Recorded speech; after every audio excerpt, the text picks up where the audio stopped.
Welcome to Merkaba Chakras, where we talk Buddhism in the fifth dimension. Welcome to another podcast episode of Merkaba Chakras.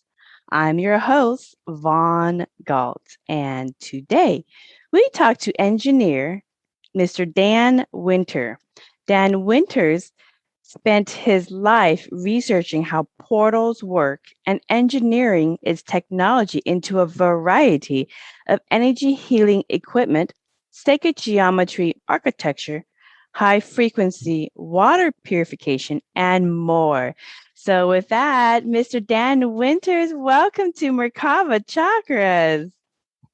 I'm happy to be here. I think you have a very interesting audience, and I hope they're interested in the scientific part of these things, because we think we actually understand the electrical science behind many of the things that your group and have been talking about, like Merkaba and lucid dreaming. We think we understand electrically, and the challenge is to put that in terms that, the layperson can understand.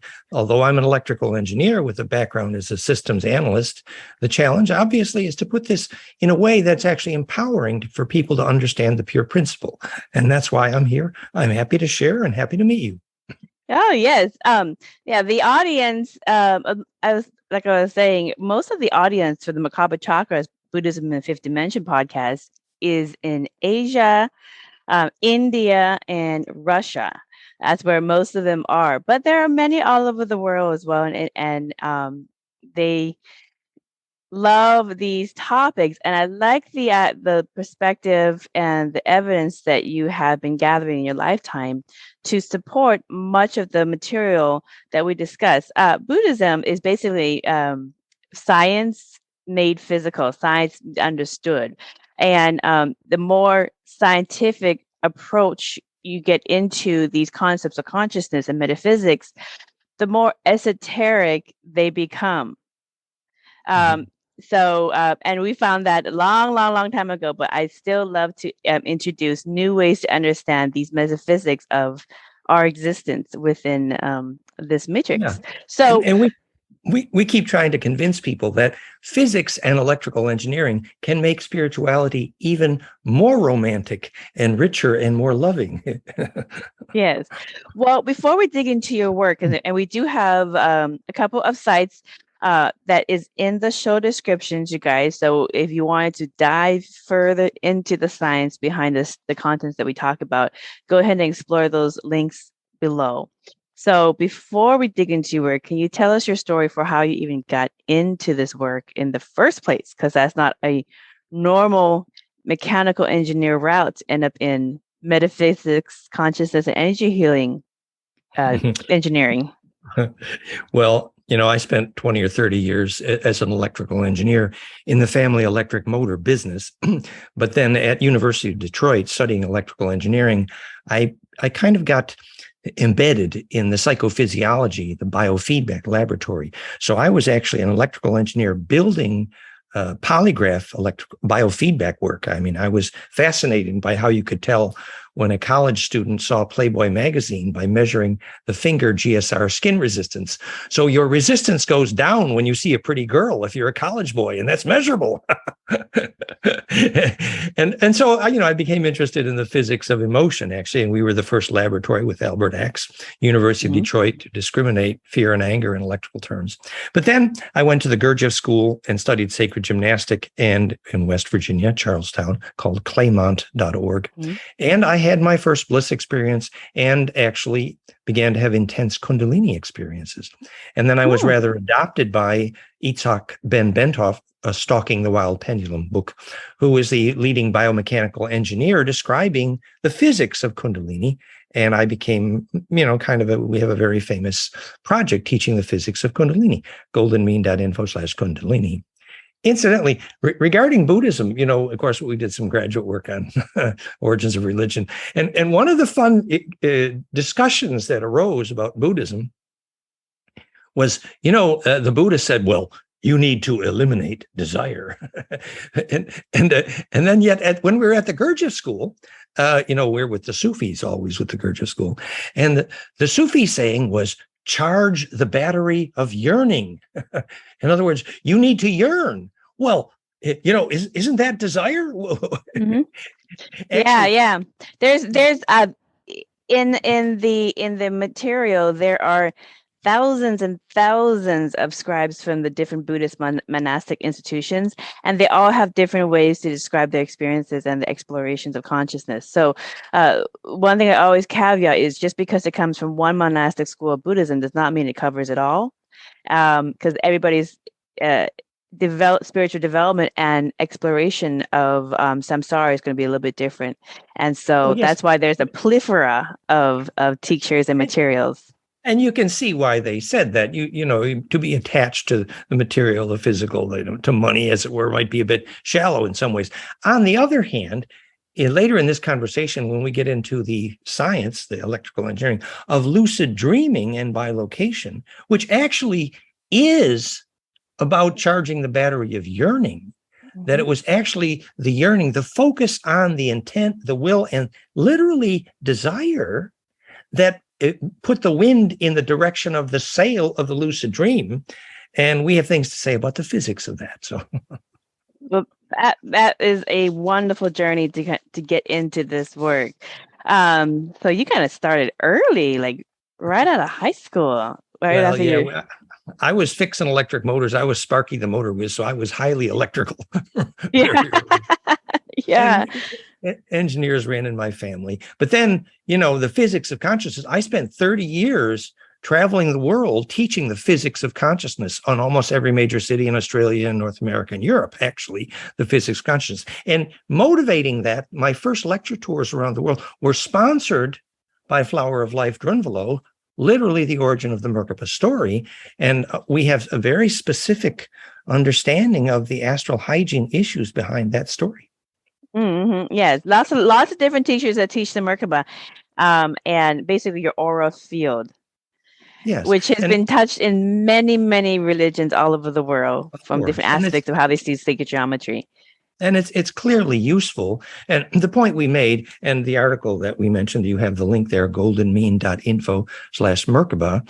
We have the animations, and you can see those if you like. But basically, the classic story is you're visualizing, interdigitating, opposing, rotating tetrahedra, star tetra, as it were, the top-down view of a hex. Basically, the star tetra makes a cube. Now, the interesting thing about visualizing a tetracube around your body, if you understand the physics of that tetracube geometry, is you make only square root of 2 octave ratios in the cascade of frequencies around a cube, which is perfect in nature if you're trying to crystallize or stabilize, which is a great way to stabilize your aura. However, and Drunvalo, I know Drunvalo very well and work with him many years, but he always thought, well, there's a last step and it's kind of secret and it might be dangerous. Well, actually, the last step is actually quite clear. And that is you tilt your head to the chin angle of the Sphinx, and the pictures are there, which is 32 degrees, which is the angle which embeds a cube. If you tilt the cube at 32 degrees from the table, and then spin that and blink 5 times, you have a pent dodecahedra. And the symmetry went from hex to pent. Now, at that moment, something radical happens in the aura, and that is the onset of golden mean ratio in the pent, obviously the stars within stars, golden ratio. And that golden ratio enables something called implosion, or technically it's called phase conjugation of phases, recursive constructive heterodyning, non-destructive compression, which really is my life's work in essence. And when you have golden ratio implosion in the aura, many things happen, one of which is, well, if you went there without pure intention, you're going to get dizzy. And so, Drunvalo may have gotten it right. He said, well, you don't want to do this until you're ready.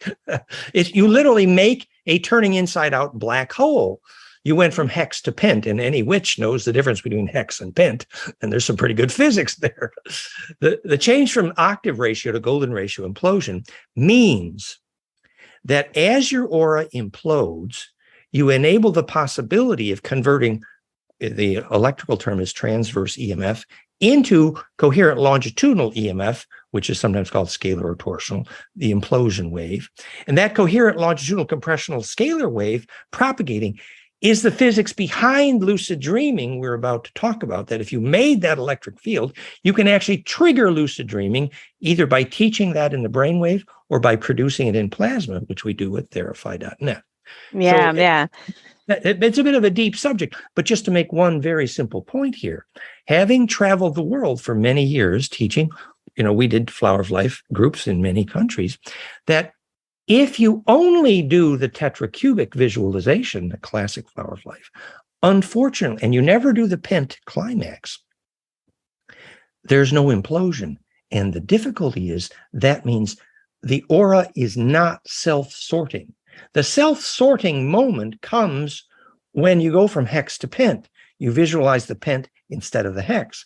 And that implosion moment, it's true that if you're a shareable wave, literally you sorted your intention, which means you're not angry about anything. In other words, you're ready for bliss or death. It's the same process, or implosion. It's a little black hole. Then your aura is sorted for parasites.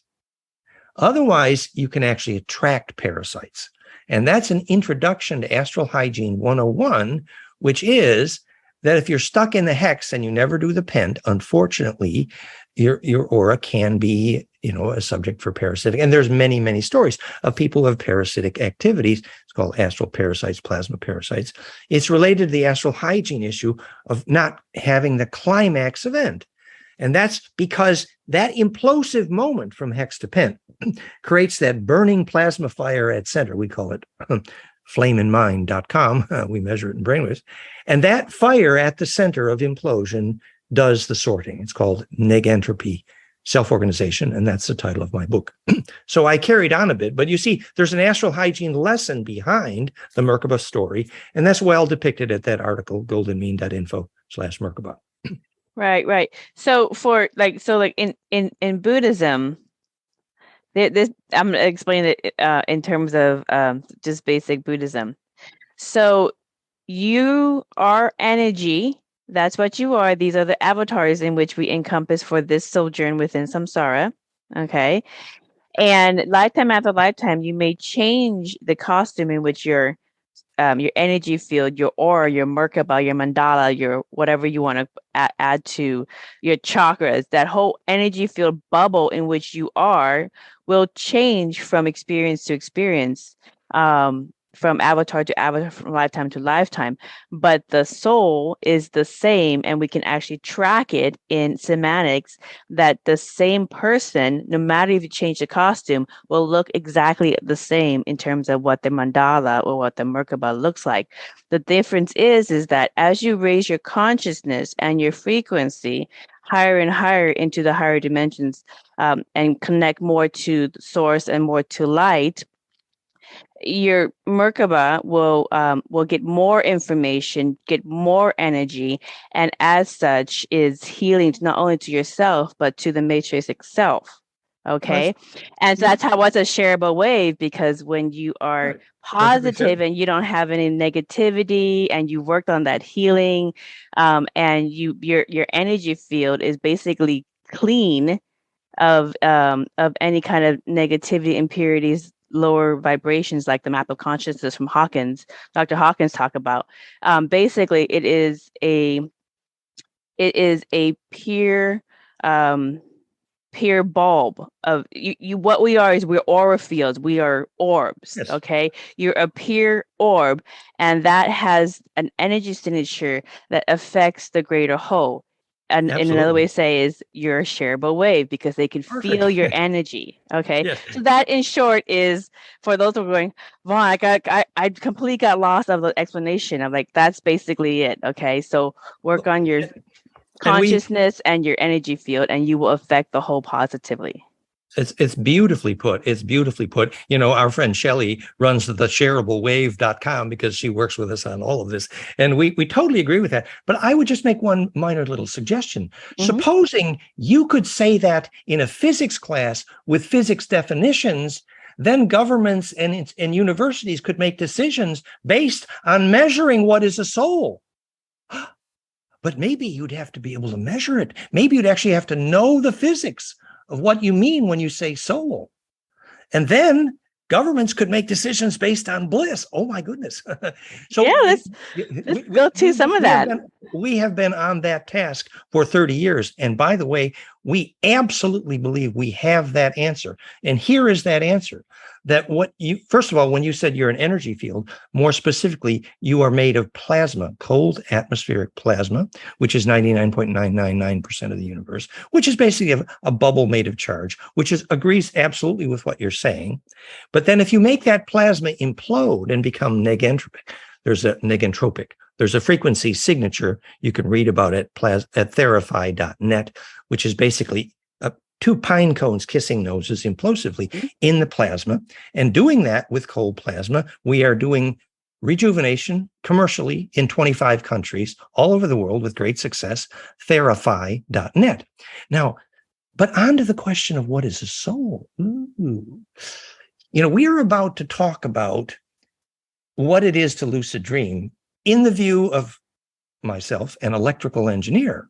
We believe we can make the electric field that triggers lucid dreaming and triggers light biolocation and a portal, namely therify.net.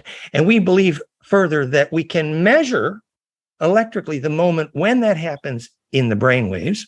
And we have flameinmind.com working all over the world. And we actually measured when Jean-Charles Moyen, you see that flameinmind.com/lucid brain link there in the credits here. So Jean-Charles Moyen, the very famous secret space program survivor of French, repeatedly had such clear lucid dreams that he came back with sand between his toes from the beach with witnesses repeatedly. So he was obviously bilocating. And then we measured how he did it. Yeah, we're going to go into that. We're going to go into that. We electrical engineers actually know how. And how he did it was his brainwave harmonics make what's called a caduceus phase conjugation, golden ratio harmonics, alpha beta, which is exactly the Schumann harmonics. And that implosive turning inside out creates compression at center. And that compression converts the transverse to longitudinal EMF, which was called the Ba from the Ka in Egypt, the Kesjan body by Gurdjieff, and the rainbow light body by the Tibetans, and a soul by you. So what you mean when you say there's a soul is the ability to propagate coherently in that longitudinal array, which is why it's called the dreaming track song lines, which is why ability to lucid dream predicts who will take memory through death. Hint, what is a soul? Yeah, we're going to definitely go into that a little bit more. So according to Buddhist scribes in many schools, much of the oldest studies derive from folklores of Mu, or otherwise known as Lemuria. So the first advanced Buddhist lesson, Siddhartha Gautama, Bodhidharma, Tara, and Kuan Yin, shows us that humans are portals to new locations, parallel realities, and dimensions. Okay, so this is basics 101 in Buddhism, but not a lot of people get to some of this stuff because they're still working on the basics, like how to be nice. Exactly. Like if we can't be nice. Okay, how many lifetimes to learn that one? But that's okay. Everybody learns and evolves in their own. There's really no time, so he could do this infinitely. But for those people who are ready for advanced studies of consciousness, a lot of the masters within many different monastic schools of Buddhism have shown us that humans are portals. We, through our Merkabas, through our mandalas, our the bubble energy that we are, we have the ability to create black holes within our consciousness, which propel us to different realities, dimensions, locations through our consciousness, or what you would call dream state, and also physically, which is what people experience in what they call parallel realities, or the pop culture term is Mandela effect. So there's two ways to biolocate between states of within the matrix. So please show us your brain heart entrainment research into lucid dreaming with the subject Jean-Charles Moyen as evidence of a human portal. Now I'm going to share my screen here. Yes. It's so flameinmind.com. So that's therify.net. In the blog, you'll see Myra, who's a wonderful shaman and healer. She's describing in detail working with our cold plasma, therify.net. It's basically plasma tubes that we phase conjugate implode. And repeatedly, this triggered lucid dreaming for her. And she's describing that experience. And then below, we see that this has precedent, that scientists have triggered lucid dreams with electrical stimulation, which is basically the onset of implosive compression. So what we're showing is that the ability to trigger a lucid dream is actually the ability to trigger compression. Now, that physics article there shows that the frequencies common for triggering lucid dreaming, where they trigger brainwaves, are 29 and 47 hertz. It turns out that's the theta gamma frequencies perfectly in the golden ratio cascade, starting with alpha beta, which we also showed triggered lucid dreaming. So we're basically using the known brainwave bliss frequencies all the way up to gamma in the plasma and triggering lucid dreaming. So you could close that page now. That people Okay. can So let me ask you this about the research in lucid dreaming. So when people lucid dream, which is a very real life dream that seems real, they get all the images, colors, information, et cetera, not a vague fantasy, but a real, almost like you're there, but it's a dream in your dream state. That's lucid dreaming. So lifelike dreams. Now, you're saying from your research that the brain waves of people who have lucid dreams, whether they induce it through some kind of technology or they induce it naturally, goes into gamma brain waves. Is that correct? Actually, we know more than that. Okay. Presence of gamma, it was originally called Tibetan gamma plus 44 hertz, for example. In this case, 29 to 47 hertz. The presence of gamma is a reasonably good indicator because most people don't have much coherence up there in that high frequencies in their brainwaves. But when you really get a lucid dream is when the gamma, beta, and alpha are in a cascade looking like a caduceus based on golden ratio. Then you get implosive compression. That's when you get the dream lucidity. And the reason is because that caduceus-shaped cascade in the brainwave harmonics implodes, compresses the electrical inertia from transverse through the squirt gun at the tip of that pine cone called the Planck threshold. And through that squirt gun, what squirts out is coherent longitudinal EMF, which is the Ba from the Ka, the rainbow light body. And that longitudinal or scalar coherence is the dream spell, the song track, the dreaming line. And into that array is where you travel when you dream and when you die. And any Aboriginal knows that you can inhabit that song line with longitudinal coherence. And that basically introduces a very advanced physics, which ultimately leads to this understanding that longitudinal EMF is what gravity waves are made of. Very heavy thought. And that's Bearden's work. And that's more advanced. We'll go there later. But also that this is the beginning of understanding the physics of what a portal is in biolocation, which we could discuss next if you like. Okay, so just so that I understand, and so as the audience understand, so when you're going to sleep, your brain waves will go from beta to theta to eventually gamma. So it's going to link all of it together, right? And then when you finally hit gamma, that's when people start having real life lucid dreams. Is that correct? Actually, if in the next link we're going to look at, the Flame in Mind link, you'll see more detail on this where we measure. Yeah, that's good. Now, if you scroll down there a little bit, I think you can see some of the brainwave picture. This is Jean-Charles Moyen, the famous secret space program survivor, French, and he's a filmmaker. He's very famous. Mm-hmm. Did our project together. And for him, when he felt intense yearning, charge the battery of desire, then his brainwave would make. And now here's some pictures of brainwaves on the bottom. So actually, to answer your question, the top blue line, if you can actually see, is about 47. Yes, that is about 47 to 49 hertz in the gamma. And now the bottom lower green line, you see the green line? Yeah, right, that's the alpha. Now here we have about 13 hertz alpha, rather high frequency alpha. And the physics of what enables the lucid dreaming moment is when the cascade of harmonics, and actually the middle picture there might be best. This one here? Look at that. Yeah, look at that. No, okay, so now he is at the moment where he's felt an intense yearning. He's literally imploding. He's literally electrically turning inside out.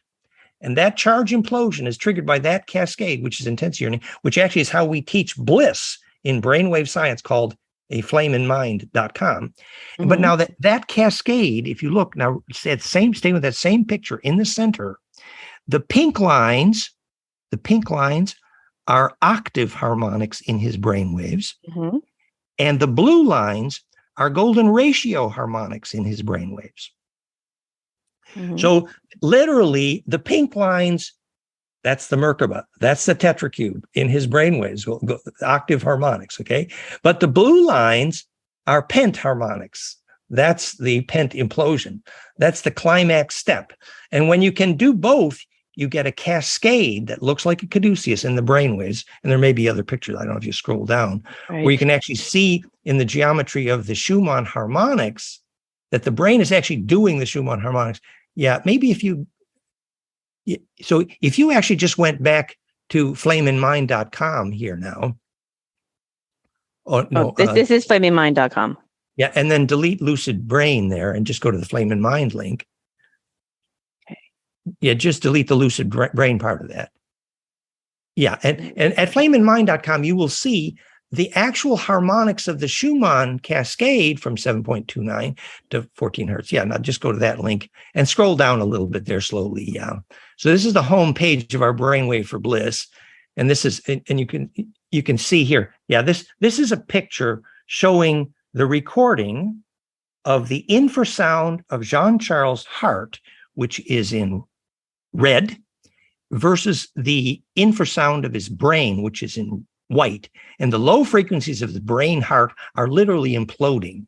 And I can't explain all the physics here because there's too much, but you see the low frequencies of the heart and his brain are entraining and imploding there. Now scroll down a little further. And so we're actually measuring the moment at which he triggers a lucid dream so powerful that it becomes a Stargate, a portal.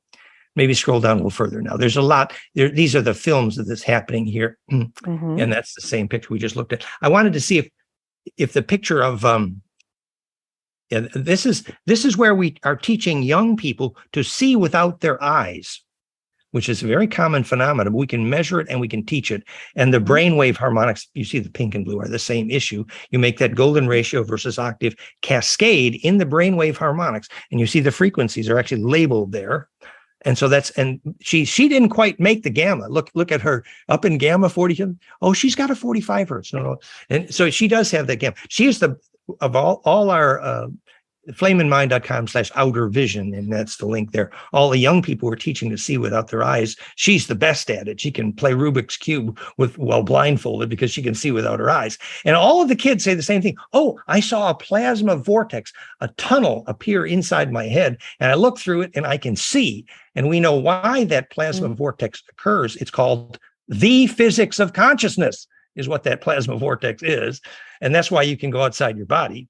Anyway, the implosion that happens in the brainwave, it makes that teachable. But maybe just scroll down a little bit more. Maybe. Okay, so real quick. So I want to ask the question about the brainwaves and Sure. entrainment between the mind and the heart.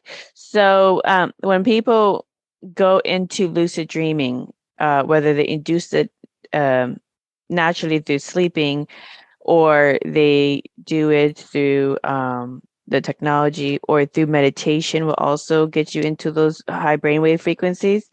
I mean, right. It is the hygiene for bliss. Right. Even with flameinmind.com, we can measure when it happens. Can we make you do it? Well, actually, we can help. We can do it with the plasma, therify.net, and also at flameinmind.com, there is the world's most powerful bliss binaural beat audio option called Flame and Sound, where you hear that implosive low frequency infrasound binaural, and it is very bliss inducing. So there are many ways to do it. Right. So just to understand for people, the bliss is when your brain waves, because we can just measure the brain waves, but it's your heart sending the energy to your brain waves, and you hit gamma. And when you hit gamma or above is when you hit that bliss, right? Generally, the ability and that's to see when you lose. Eyes, bliss is possible without gamma, but the psychokinesis, high level bliss, then the caduceus cascade needs to reach all the way up to the gamma around 44 hertz. That's right. And can it go higher than gamma? You said octave, yes. right? Yes, but that's very rare, actually. But okay. Yes. And what are the signs that because meditation and good sleep can get people into those higher states of consciousness to reach gamma and above, which is that bliss, which is that connection. In Buddhism, we say it's that connection to source itself, the spiritual emptiness of source itself, which is what we call bliss or spiritual emptiness. People have described it as nirvana. But if you go higher to octave, what are some of the telltale signs that you're going into octave besides you're having a lucid dream? Well, remember, it isn't just a matter of making gamma. It's a matter of making a stairway to gamma called the caduceus cascade, where the harmonics of the brain create that stairway. And it's true, that stairway can go much higher. Now, actually, maybe you could turn off that your share screen for a moment. Yeah, just to have the conversation for a moment. Your questions are beautiful.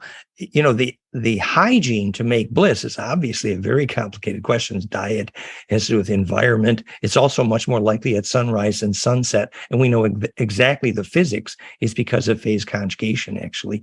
You get embedded in a longer wave array, which in this case is a longitudinal array, which happens to be fractal, which is the only definition of going to the next dimension, for sure.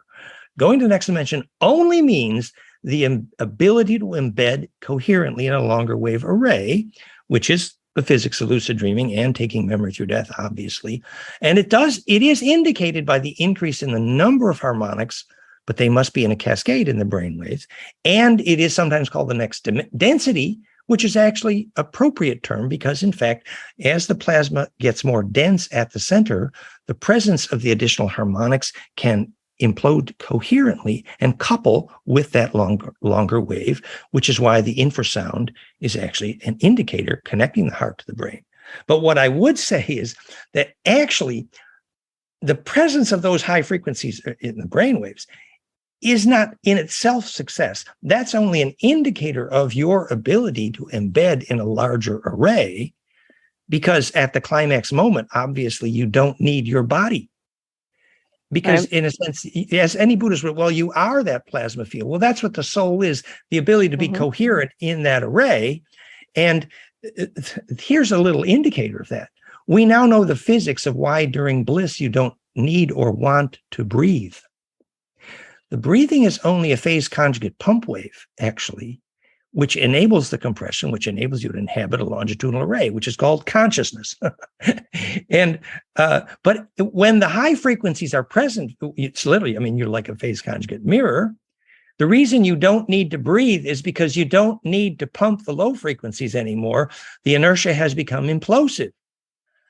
You know, so, and that is a bliss moment. It's very dense. And, you know, having 30 years of intense Kundalini, I can tell these stories, but I can say also it can be life-threatening if you go too far, because you still need your body for this experience. Well, generally you don't make it that far unless your intuition is working, and your intuition will tell you how not to kill yourself. You're literally inhabiting a lightning bolt, which is a lot of fun and in some ways makes simple sex boring. But on the other hand, you know, that intense charge will stress the mineral to water bonds in your body. It will accelerate metabolism. There are many byproducts in the psychophysics of Kundalini. And if I may say, I may be the world's expert on that question, I suggest the documentaries, professional documentaries at goldenmean.info/Kundalini. Right. You know, the late mental health doctor, Dr. David R. Hawkins, he wrote about this topic, and he spent his life going to different Buddhist monasteries, measuring the energy field of different monks and teachers and you know, and so forth, just to see if their measurement through hypnosis, through meditation, and just different various means to kind of measure, okay, is this person, what frequency are they reading at, etc. Like, where are they in their spiritual evolution? Because your energy field and its intensity to hold in more light, more energy of the higher dimensions and kind of integrate in this current version equates to your level of consciousness. That's why the higher you are, the more energy you are. The caveat is that the human body can only handle so much energy. before it That's really implodes. true. It just cannot handle. So so a lot in Buddhism, a lot of the avatars, Yeshua ben Yosef, Miriam Magdala, Siddhartha Gautama, Kuan Yin, Tara, I mean, you name it, all the masters that have mastered this incarnation, they can only go so far in terms of the consciousness, because the body can't hold that much energy. It's like a walking nuclear power plant of black holes. So it's a black hole. That's true. it's a black hole. But in short, the thing is that according to the late Dr. R. Hawkins, he says from his life research, in his books, that there is going to be an offshoot of humanity that he lovingly calls Homo spiritus. Okay, Homo spiritus, where we live within and encompass that Christ consciousness, that blissful energy, that tapping into nirvana, tapping into source, and that constant connection. So we are like Homo spiritus. So we evolve in the spiritual side of consciousness, and that offshoot and the people who incarnate and experience that version of timeline of reality do hold more energy because their nervous system has evolved and changed from the energies of the reality that supports that. So that it's a different side note, but that's what reminds me of when you mention, you know, our energy fields can only go up to conjugate up to a certain frequency and we can't hold it and la la la la. So that's what that reminds me of. But that falls right in line with advanced Buddhism of these masters showing you guys you can go up to this level and then you start popping in to new dimensions. And we can talk now in more electrical detail about what that might mean, that in fact, as you begin to experience that plasma lightning bolt bliss kundalini, that every time you think an unshareable thought, you generate heat electrically, because it obviously anger cannot implode. It's destructive wave interference. It's 1/7, by the way. So the ability to think pure principle, as it were, the shareablewave.com, is what enables you to stay at the center of the lightning bolt, which is that every activity from there is about condensing every human experience into pure principle, which then survives the billion-year-old library of survival memory called the collective unconscious and the communion of saints. And getting in there is a compression event. It is the black hole physics of successful death. And it requires thinking only shareable thoughts. So to prepare yourself for bliss or death is the same physics, prepare yourself for implosion. And the other thing I would say would be that if you wanted to measure that, trying to measure the brain waves of how to do that without flameinmind.com, to have that accurate mind mirror, right-left cascade and see the golden ratio, there's no effective other way to measure the brainwaves usefully other than flameinmind.com, because it's such an evolved tool to measure that onset. But it's true, you know, in the movie Powder, when he inhabits the lightning bolt, or Dave in 2010 from 2001, he's able to put his awareness anywhere into the array at will. Yeah.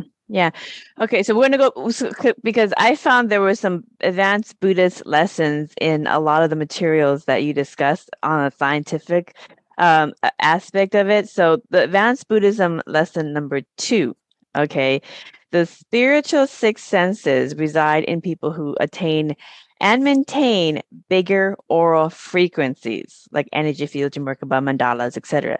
It's about being fifth dimensional and above, which is your connection to Christ consciousness or the bliss of the Lord, God, whatever you want to name that. Aside from these six senses, this 5D infinite energy can be seen as ecstasy, energy healing, rapturous. There's so many different explanations to this. And some of the attributes, and please add to that, Dan, some of the attributes of higher consciousness is gamma brainwaves, or a 5D or above heart, mind, body, and spirit connection. High vibe intentions, such as, like I said, Dr. David R. Hawkins' map of consciousness, having a high vibe intentions. Grounding yourself, having balance. Otherwise, your consciousness will be stuck in the higher dimensions, and you just be up in the clouds and not come back to your incarnation and finish off what you came here to do. So you have to ground yourself sometimes when you're there. And some of the ways that people do it, and there's many different teachers that teach grounding techniques in these higher levels of consciousness, is like a protective light, seeing pyramids, using your angels and guides to help you, taking keepsakes with you. Sometimes when people do meditation or go to sleep and they know they go into these higher states of consciousness, they have these kind of like portal-like biolocation experiences. They will keep with them a keepsake, maybe like a picture, a locket of their family, something that grounds them to come back to this reality.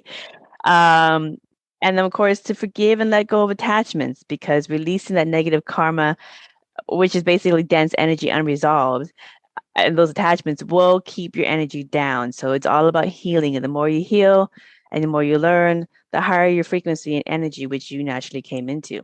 So those are some of the attributes. And we're going to show evidence of a healthy frequency of source being 50 hertz or 53 hertz. What do you think? Is it 50 or 53 hertz, which is a healthy healing frequency?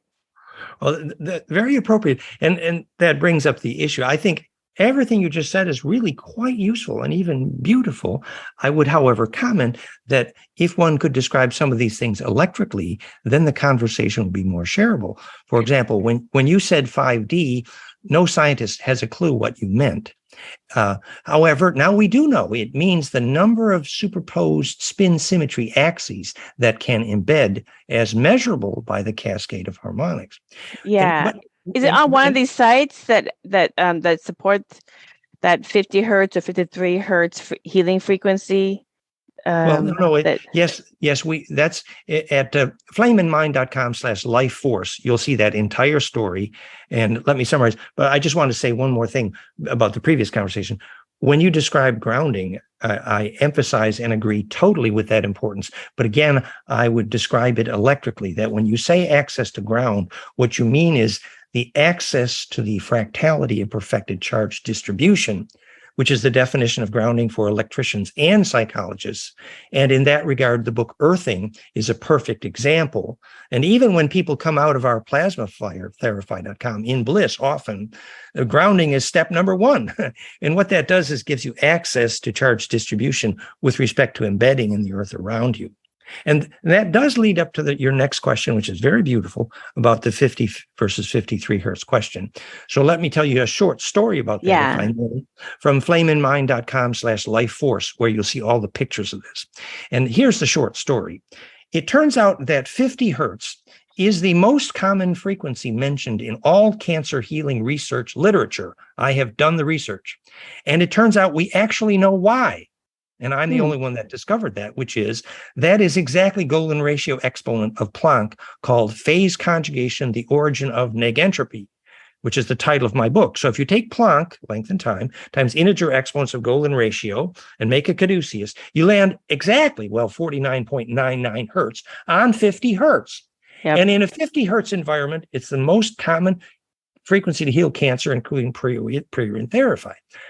So that's the perfect caduceus implosive cascade. And by the way, here's an interesting little anecdote. When Tesla screwed up and spread 60 hertz through North America, no one can grow carbon nanofullerenes. But in 50 hertz, you can do it. And that implosion, by the way, that industry will replace most of the technologies on this planet very shortly. So Tesla didn't understand. That's why he didn't get wireless global power distribution working in the whole story, because he didn't know how to implode the ground. So 50 hertz, yes, it's a bingo. However, 50 versus 53. So then we ran around and measured every sacred pyramid site we could measure. Well, real quick about the 50 hertz and cancer and illness. So when you do your brain waves measuring to see if somebody's going to lucid dreaming or not, and in your graphs, it tells you the hertz that they're getting into, right? So gamma brain waves, what hertz is that typically at? That would go from 40 all the way up to 50 and beyond. So yes, 50 hertz. Okay. 50 hertz would be in there, and that is seen, and that is powerful and useful. Yes. And the reason it's powerful and useful, we need to be clear, is because it allows the phase conjugate caduceus fractal implosive cascade of frequencies golden ratio to implode precisely to Planck. That non-destructive charge collapse, which defines the origin of gravity, consciousness, and life force, defines the origin of gravity, consciousness, and life force, is that implosive cascade to Planck. That's the origin of negentropy, the only way out of chaos. So that's why 50 hertz is valuable. 50 hertz. Okay, so 50 hertz is within the range of hitting gamma brainwaves frequency. Oh, yes, so, for sure. And that is why oftentimes, because they've done meditation research on a lot of monks and nuns and different people in consciousness research and mindfulness research, and they found that when the brain, because we don't know how to measure the frequency of the heart, not yet, but we know how to measure the brain. I invented that measurement. We absolutely do. We measure the phase lock, and you can do that at flameinmind.com, the heart-brain infrasound. Absolutely. Perfect. I want to try that too. That is the motor of Kundalini, the motor of Kundalini. Yes, the heart is more important than the mind, for sure. It's higher voltage, for sure. Yes, it's a higher power plant, but it's what fuels the mind. But anyways, so getting into the gamma brainwave frequency, and what they found in science is when you hit like high meditators, people who lucid dream, people who do energy healing, they're all in that high gamma and above frequency. So you're saying from your research, you have pinpointed it to 50 hertz is the 50 benchmark. Hertz would be among the most useful. But remember, it is not about just hitting gamma. It's about making the step ladder to gamma that looks like a caduceus. So you need, without the alpha, by the way, it ain't going to work. You need a cascade from alpha to gamma coherently, and you don't have a prayer even measuring that without flameinmind.com. But I wanted to go on to your question about 50 versus 53. Okay. So for because a lot of people that they love the podcast, they love it for the energy healing aspects of it. So I just want to just kind of close out this 50 hertz and the illnesses. You guys, this is why when you're like going through cancer research, you're recovering from illness, they tell you to your practitioners or your healthcare providers would tell you, take a meditation routine, maybe try some yoga, try something, that is going to kind of lighten up your perspective of life, etc. All these different things are different ways that are introducing you to get you into that blissful gamma brain waves, high 50 hertz or above frequency, because that is the frequency in which you will self-energy heal your body and yourself back to wellness. Which is called implosion, by the way. Right. That's what makes you negentropic. And incidentally, I can give one little very simple secret there, that the infrasound, the biggest component of that infrasound is the Mayer wave, which happens to be the most important frequency in the blood pressure natural resonance at 0.1 hertz, or a 10-second wave. And to breathe that frequency, breathe in and breathe out, 5 seconds in, 5 seconds out, that is the breath that enables that cascade, because then your spine liquid pump is motorizing those high frequencies. And so now you have nailed down 2 harmonics in that implosive cascade. But so all that story is at flameinmind.com/lifeforce. And by the way, 53 hertz, next level, 53 hertz. Yeah. Our programmer for all that, by the way, is a sacrocranial expert. So he's an osteopath. So that's why we're quite able to measure the sacrocranial low frequency. But so yes, so the 53 hertz. So then we were running around measuring. We have a project called bioarchitects.com, where we teach architects why the architects who builds a building that cause a seed or a child to grow measurably are the only ones that should get paid. And we have developed that curriculum around the planet. So a steel and aluminum building prevents a seed or a child from growing. And we teach exactly that physics. So we went around and measured, of course, and bamboo buildings or natural material buildings, they implode and measurably cause a seed to grow and thus determine architects' paychecks. So that's called bioarchitects.net.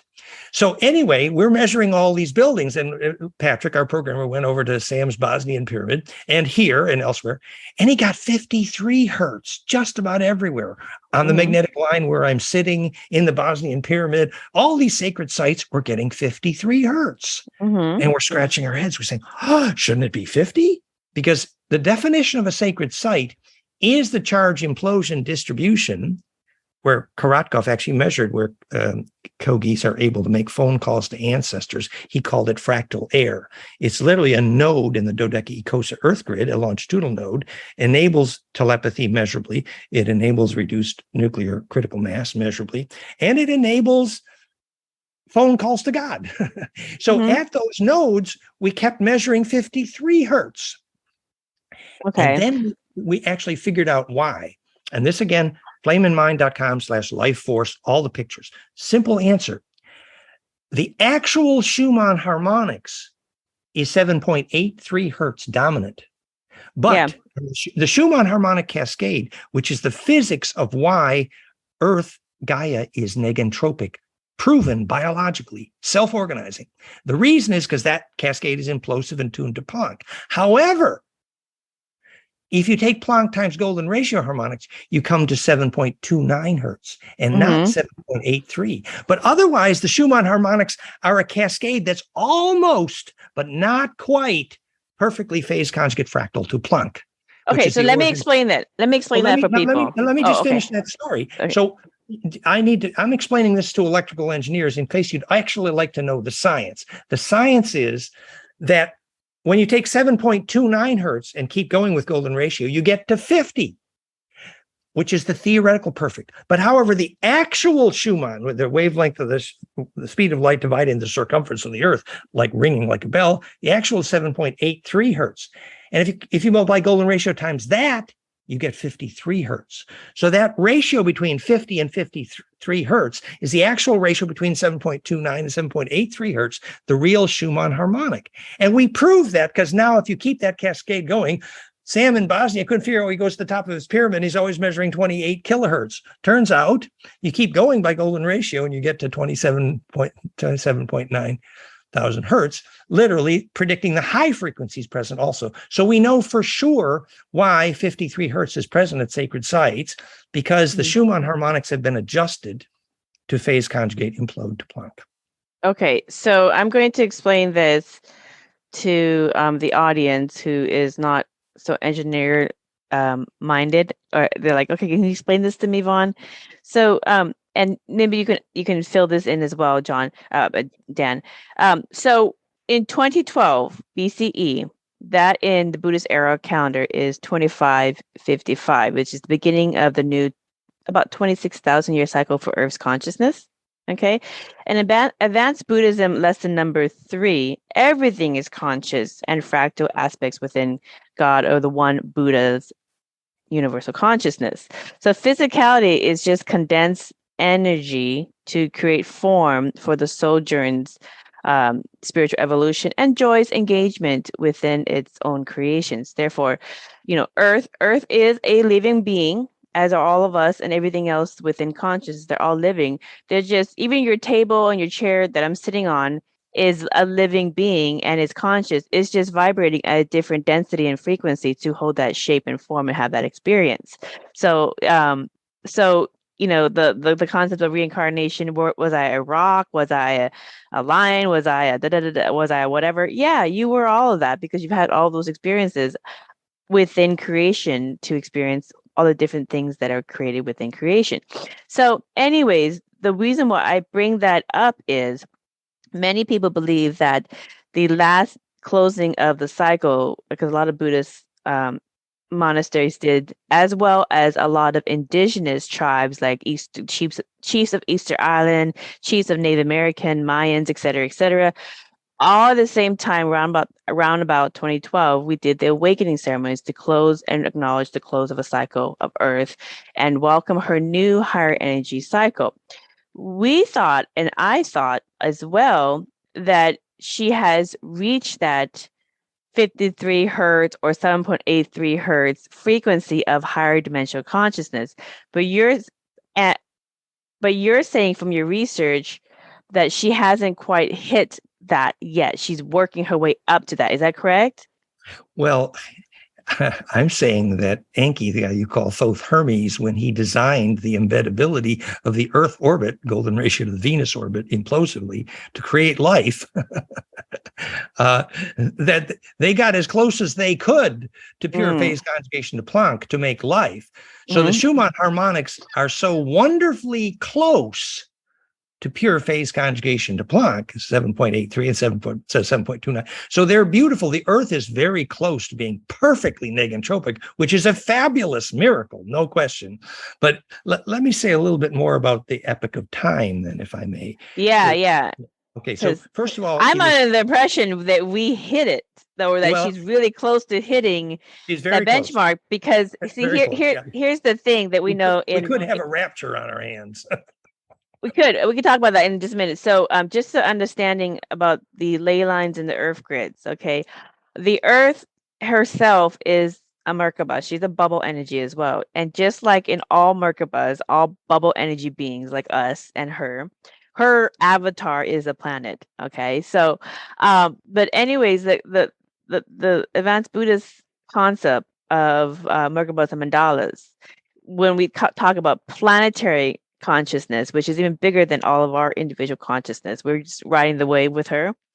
The thing is that all the grid points, which is typically where magnetic portals, natural portals, fairy portals, pyramids, megaliths, etc., all these ancient civilizations knew, and Buddhists know, that Earth has her grid points in her Merkaba. Okay, and if you put something there, then you can tune into the higher consciousness, and that higher frequency point is where you basically connect with source itself. That's the energy healing frequency. That's the implosion, all these different things. But my question here is, and this is where a lot of people have questions. The pyramids, you're saying from your research, already hit that 53 hertz benchmark of fifth dimensional and higher consciousness. They were designed that way, but the planet hasn't quite hit that yet. So she's working her way up there. So everybody has time. Is that what my question is? Like, some people have time to get it together, because when she hits that, anybody who's not matching that is not going to have a fun time. You know, I agree with everything you're saying, but about 90% of it could not be discussed in a science class without more language. So when you said a node is conscious, here's what you mean. And this is how you would teach that to a science class. After it was measured that Earth grid cross points, the dodecagon grid cross points, they reduced nuclear critical mass measurably, and they measurably enabled telepathy. That was done by Korotkov and Bruce Cathy. What that means is a longitudinal node enables telepathy because there is an embedding at that node where the transverse EMF, all of our radio, can connect with the more coherent compressional longitudinal array, the physics of what you call consciousness. So what you're naming consciousness for electrical engineers is a name for, at certain nodes where coherent interferometry enables more connectivity, essentially. So in practical terms, it means Therify.net and cathedrals and Agnihotra all work dramatically better at the moment of sunrise and sunset. Now we know the physics, what the indigenous call the sacred four directions, because that's the place where the compression wave crossed and enabled that standing wave node of compression, where the pine cones kiss noses and the transverse connects with the longitudinal, or the short wave connects with the long wave. There's a lot of ways of talking about it. So then applying that to your question about sacred time, just a little, again, just suggesting your language. Do you want me to show some of the websites so you can look at some of the they can do that later. The pictures are all at goldenmean.info/coincidence. And we started that by showing in the Mayan calendar the golden ratio nodes of all their sacred increments of time leading to 2012, just as you're saying. Now, the reason golden ratio spacing in time enables charge coupling is the only actual definition of coincidence. But first, you would have to know what time is. Time is only a name for rate of rotation of charge. That's all it names. So charge rotates, stores inertia. We call that mass, the only definition of creation of matter. And charge rotation as a period, which is only definition of time. So when the short wave can connect with the long wave by charge coupling, optimized by golden ratio, which is perfected wave interference, I published the equations. That's why that's the definition of coincidence. And that creates implosion in time. And that's behind the concept of rapture. And let me give you an example. You do not want to be left behind at the time of the rapture. What they meant was The guns will melt because they have the wrong dielectric, and the ancestors will rise from the grave because their plasma is enabled in distribution. You see, now that we know the physics, we can independently understand and be empowered. Right. Okay. So in short, with this conversation about Earth's Schumann frequency actually being 7.29 and working her way up to 7.83. Oh, it's 7.8. It's 7.83, and it is. Well, 7.83 right now. Okay. Well, it's the dominant harmonic. It's a cascade, and the cascade is golden ratio tuned, which exactly defines the brainwave frequencies that create bliss and lucid dreaming and portals, because that is the creation of implosion. But the actual calculated is 7.29 if you go golden ratio times Planck. And we know now that the Earth was designed to be negentropic implosive. When Lovelock proved biologically the Earth is negentropic, it was the first time that negentropy had been measured since phase conjugate optics, actually, self-organization. So is Earth's Schumann frequency, is she at 50 or 53 right now? Which one?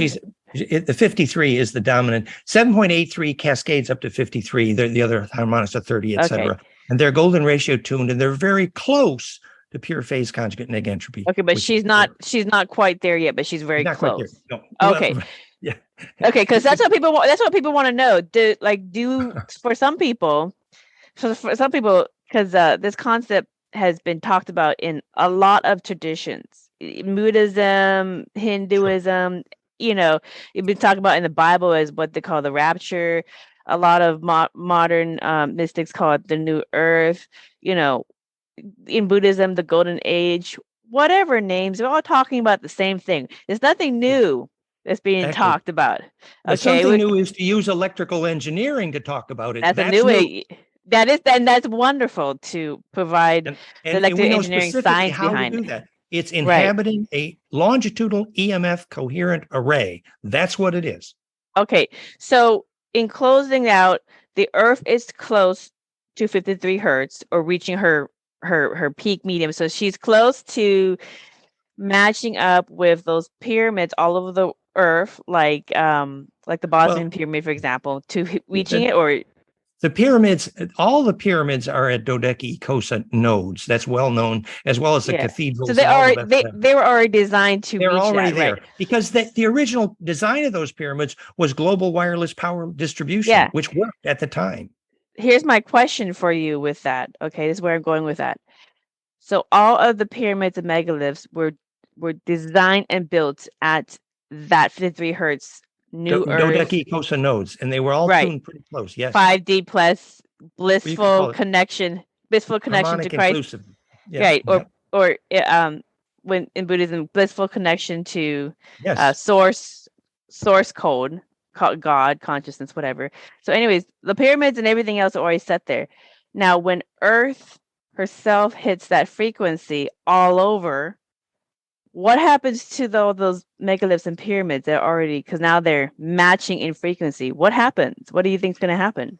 Well, the alignment of the Earth solar orbit within the galactic orbit enters what's called the erection of the Holy Cross, which is the perpendicularity of the solar orbit plane with the galactic equator. And those longer wave alignments enable a longer wave compression, which is intimately related to the rapture concept.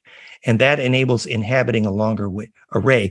Very similar to waiting until sunset to do your Agnihotra and your hair stands up. The reason is now there's an alignment which is galaxy wide. And the ability to inhabit that larger array depends on many variables. Basically, can you withstand implosive compression? The same thing you need to do in order to die successfully.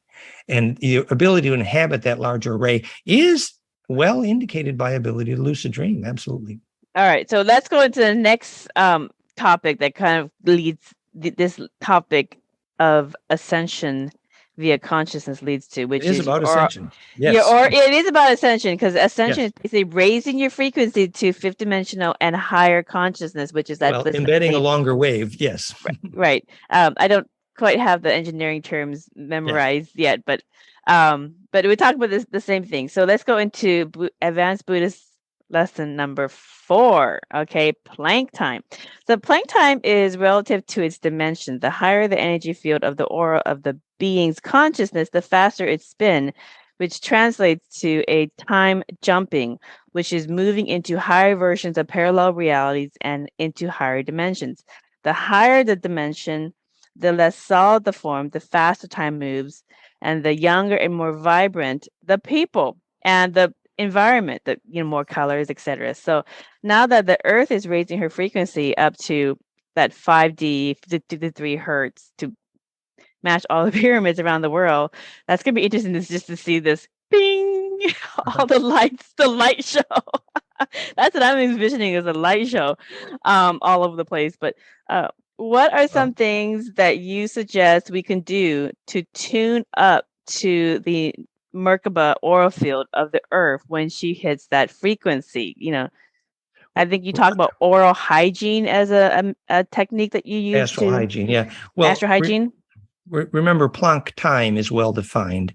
It's the unit of time into which every event in physics divides evenly, just like Planck length and Planck energy constant. So it's a musical key signature of the universe. And if you multiply by powers of golden ratio, you get the caduceus, which defines all negentropy and all stairways to ascension, the next dimension, literally, because that's what enable harmonics to be superposed non-destructively, non-destructive charge interference, which is what you need to do when you die and lucid dream, because you have to embed non-destructively in that array. Literally, your short wave have to embed non-destructively in the longer wave you call God. And the psychology of that is very much like preparing to die, which is anybody you're angry at, you're going to need to sort that out. You ain't going to die well because you can't do compression that way. Yeah, So let go and forgive. You got to clear out those holes in your aura field that are what you call like open holes where parasites can come, energy parasites can come into. Yeah, that do compression well. Yeah, your melodramas are the ones that are creating those holes in your aura field. Yeah.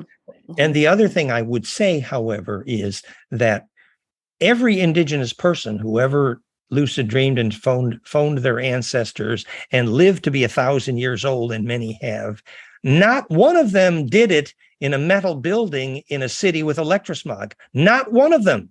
It ain't possible, because the coherence of the electromagnetic array doesn't allow your aura to unpack. So lucid dreaming or successful death doesn't happen well in hospitals with electrosmog because they don't know what mind is. If you talk to the surgeons who document their out-of-body experiences, when they had the near-death experiences, the medical surgeons now, they know where their consciousness was looking at their body from outside their body.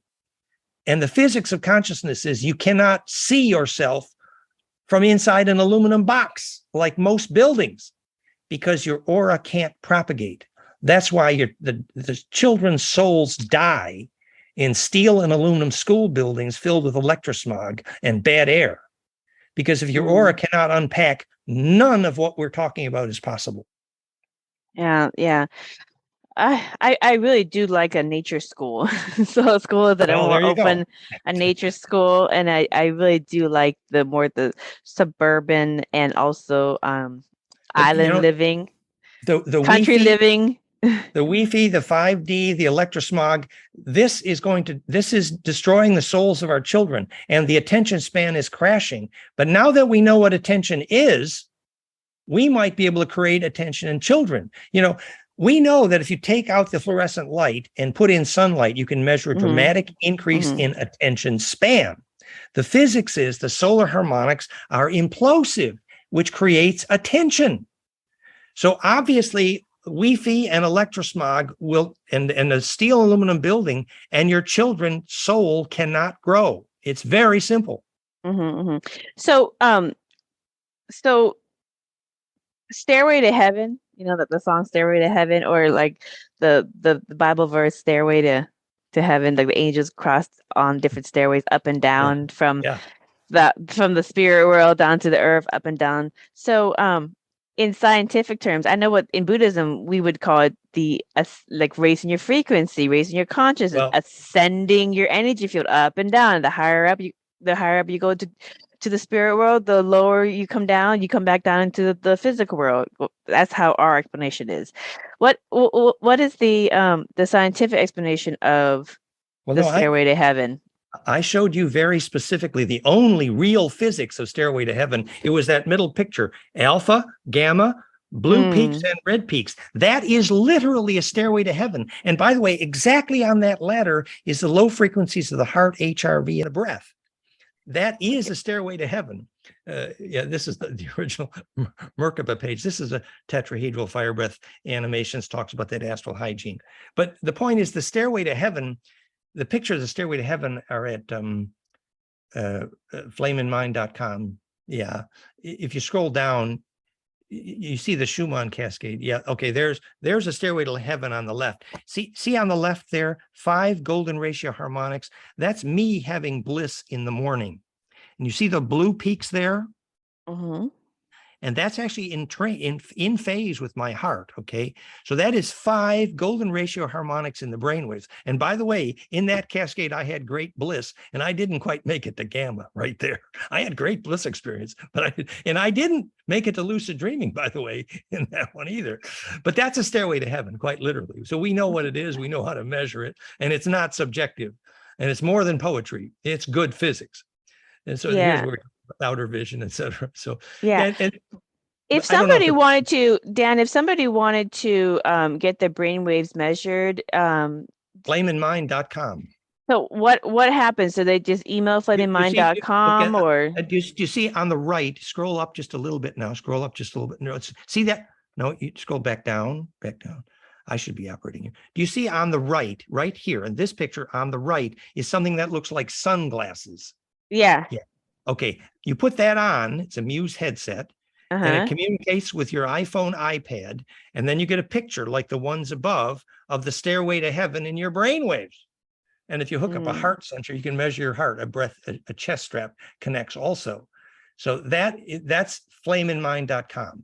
And most powerful bliss, not only bliss measuring tool for brainwaves, but the sound bliss binaural that we generate there, the flame in sound, is the most powerful bliss inducing binaural sound on the planet. And that exact complex wave, that caduceus, low frequency infrasound, drives 5 different world-changing technologies, therify.net, plasmafire.com, 5vibes.com, and there's 2 more technologies coming. They all use the same infrasound of implosion.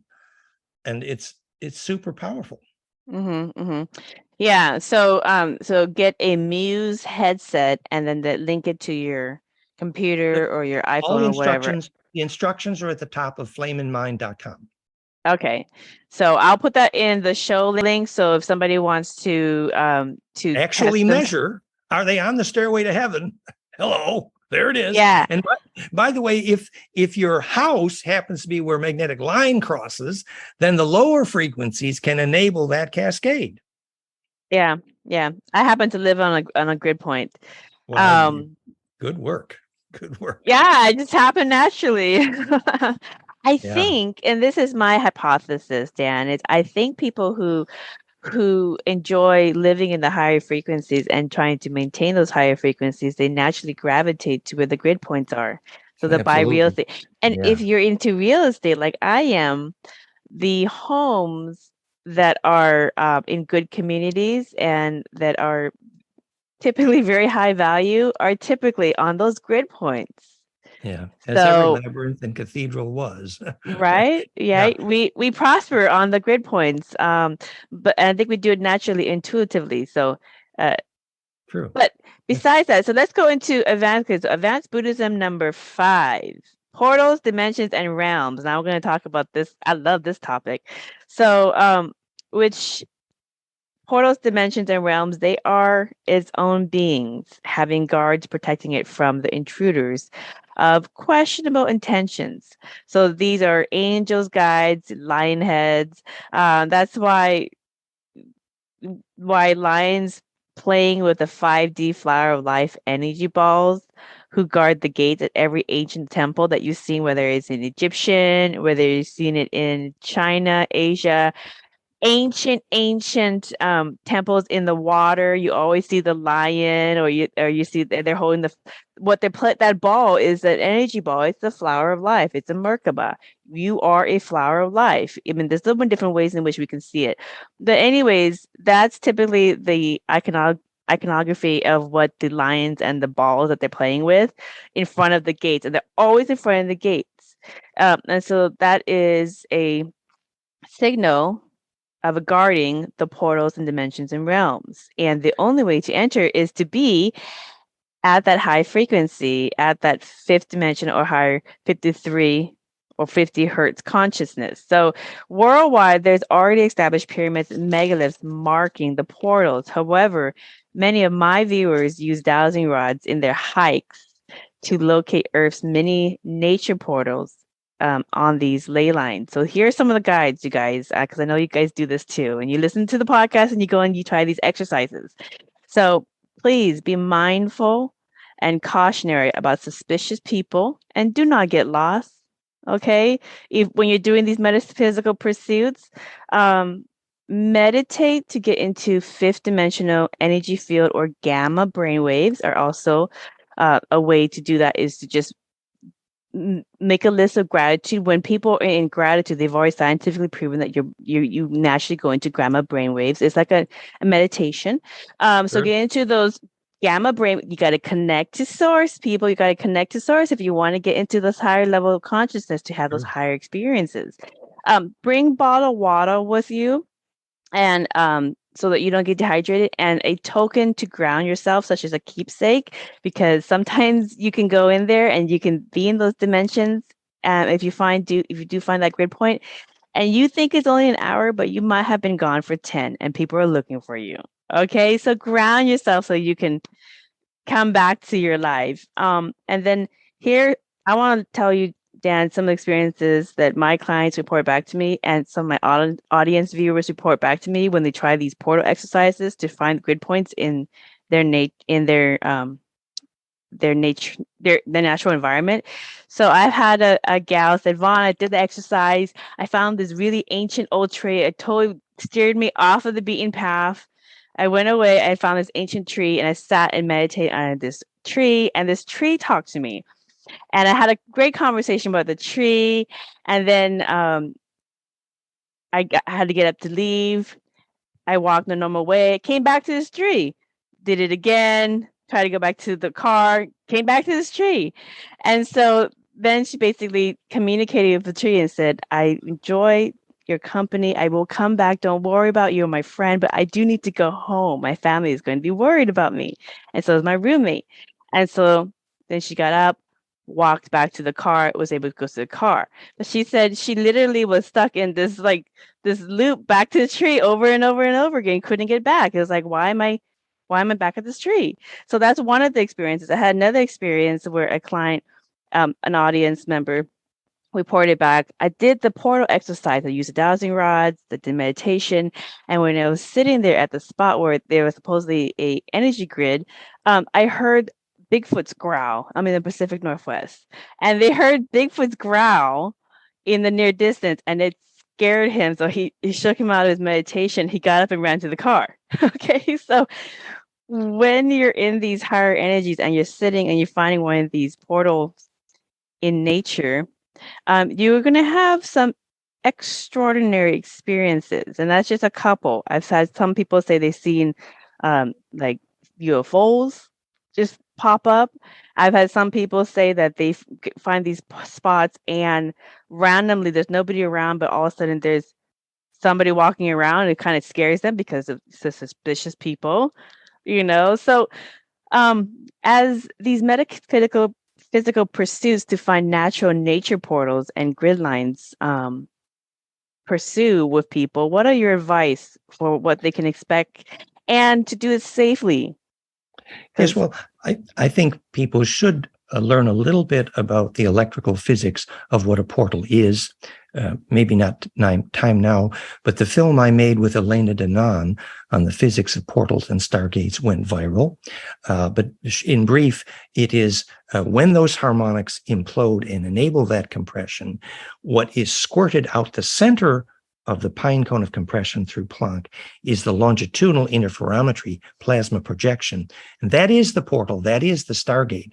And the ability to follow that coherently with your attention is related to the physics of lucid dreaming, obviously. And the climax form of lucid dreaming is actually a portal, a Stargate. And we now know how to measure that electrically. Regarding the lion, I would recommend the book Secret Places of the Lion, describing why the lion guards the Stargate and portal, because, quote, the lion serves you by smelling for fear. And obviously, to enable non-destructive compression, you must enter without fear. And fear is obviously resistance to spin. That's why it's the mind killer. But obviously also, in order to know that the space is sacred, you need to have guides and intuition. And actually, you need a committee of ancestors, really, to do this safely. But yes, it is true. At the compression nodes of the sacred site of the Earth grid, what happens is your attention is enabled to travel through that wormhole and inhabit the longitudinal array. I'll give you the example. We were returning from visiting a disabled friend of Valerie's here, and we went into a church to recharge, and we found a magnetic line cross right at the center of the old French church. And I closed my eyes at the center of that line cross, and I realized I could literally look down that magnetic line like it was a transparent tube. In fact, I saw the tube through the rocks and the water where the magnetic, it was literally an eyeball. I could look around inside the magnetic line. Well, we understand the physics of what that is. It's enabling your attention to inhabit a longer array. Literally, remember, your mind right now is only a net of fireflies. The synaptic sparks, you inhabit an array. It's very simple. And what inhabits that array is a plasma vortex that you see through the wormhole at the center, and that's called the physics of perception. That's why you can see without their eyes, and that's what you take with you when you leave your body. Now, to inhabit that longer array requires a form of attention which embeds longer waves. What we were just talking about in terms of the heart waves and the brain waves, et cetera. And the aspect of fearlessness is the fact that when you understand who's living in that array and that you have permission to touch that array, and that's why the ancestors, the Aboriginals, would only do it in the context of family memory. Because for the Aboriginals, that magnetic line was a family pet. And when the elder died, the storm would go right across the continent on that magnetic line. That magnetic line was a family pet.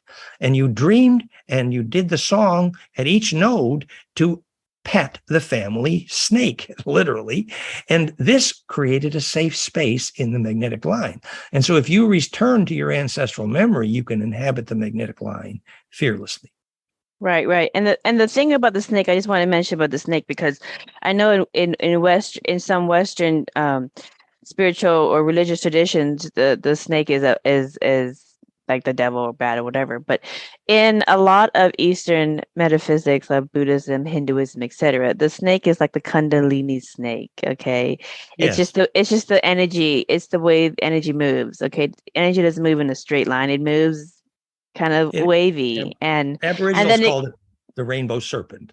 the rainbow serpent. Yeah. So I just wanted to put that out there, because some people hear some of these buzzwords from their upbringing in certain traditions, and it just takes them out of their bliss, and it just kind of throws them into this negative perception. And in fact, everything alive is a plasma serpent, for better or for worse. And in the case of Quetzalcoatl Veracocha, called Serpent Birdman, it was a name for the physics of Kundalini, in that the magnetic current up your spine would then feed the bird brain, which is the biophysics of Kundalini, where the serpent turns into the eagle. And the wings are literally the ventricle horns, which crystallize in the presence of the coherent sacrocranial, the sound current, which literally gets horny, and it is conserved sexual juices. And that's why they call it ecstasy when you get into those states.